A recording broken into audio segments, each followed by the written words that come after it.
Hey guys, welcome back. I want to go ahead and do a quick video here on volume using cross section. So by now you're probably at the end of your AP curriculum.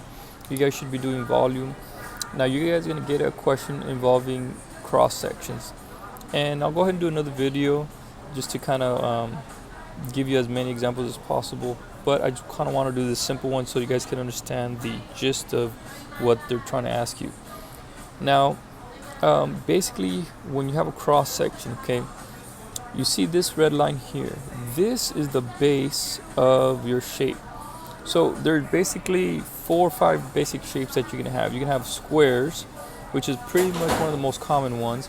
And basically what you're doing is you're taking the area, okay, all you're doing is taking the area of the shape of whatever it is. So the integral from A to B. Now, if you think about it, the integral or the antiderivative of area is volume. Think about x squared, right? If you take the antiderivative of x squared, you get x cubed. So it makes sense. So what we're doing is we're taking the antiderivative of the area of whatever shape they give us. So let's go ahead and go through it. But squares, all you're doing is the side squared. Triangles, 1/2 base times height. Equilateral, that one I haven't seen too much in the AP exam.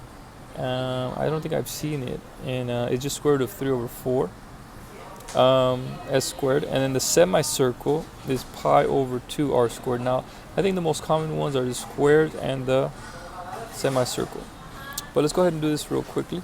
If you can see here, the area, I start off finding the area, guys, is just top minus bottom. Remember, notice that there's no pi because we're not rotating it. So it'll be the top function minus the bottom function. And that's it. The top minus the bottom.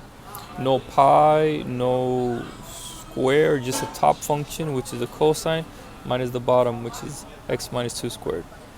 Now, for the first one, letter B, we're using a perpendicular to the x-axis, which are squares.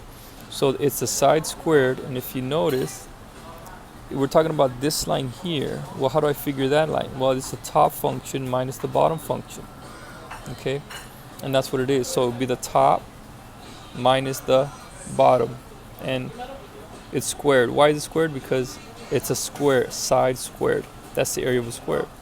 Now, what about equilateral triangles? Well, equilateral triangles is much the same.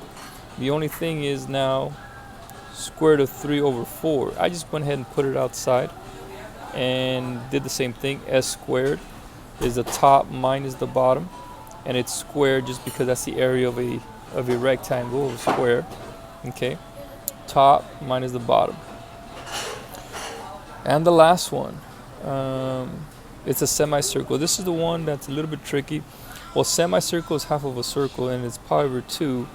Okay, half of pi r squared. Now, be careful, because when you think about it, what's the radius? So now, if you think about it here, this is my semicircle, right? But remember, the radius is only from here to here. See, this whole thing is actually the diameter. So what you have to do is you have to take half of the top minus the bottom. And that's where I get this other half, because the radius is half of the diameter.